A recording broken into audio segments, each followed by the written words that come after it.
அதனால எல்லாரும் கவனமா கேளுங்க. விதைக்கிறவன் ஒருவன் விதைக்க புறப்பட்டான். அவன் விதைக்கையில் சில விதைகள் வழி அருகே விழுந்தது. நிறைய பேர் கவனிக்கிறாங்க போல இருக்கு.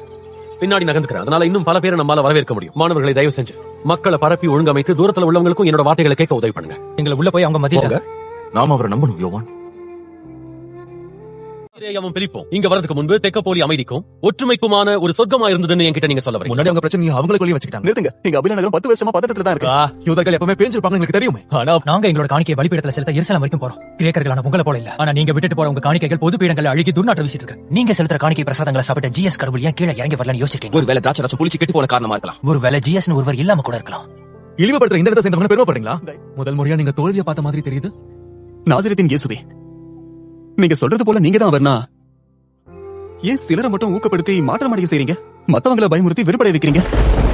இந்த மனிதர் லியாண்டர் என்னிடம் ஒரு கேள்வி கேட்டிருக்காரு. அதனால அதுக்கு ஒரு கதையோட பதில் சொல்ல நான் விரும்புறேன். விதைக்கிறவன் ஒருவன் விதைக்க புறப்பட்டான்.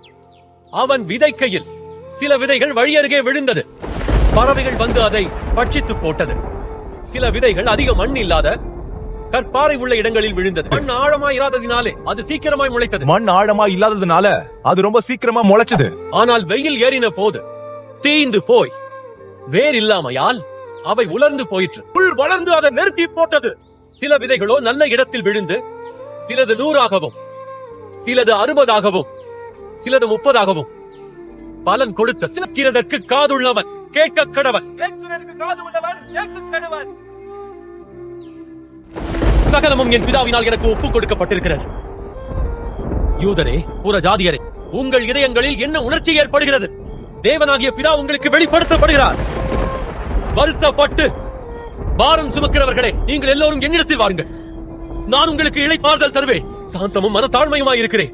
என் நுகத்தை உங்கள் மேல் ஏற்றுக்கொண்டு என்னிடத்தில் கற்றுக்கொள்ளுங்கள். அப்பொழுது உங்கள் ஆத்துமாக்களுக்கு நிச்சயம் இளைப்பாறுதல் கிடைக்கும். என் நுகம் மெதுவாயும் என் சுமை இலகுவாயும் இருக்கிறது.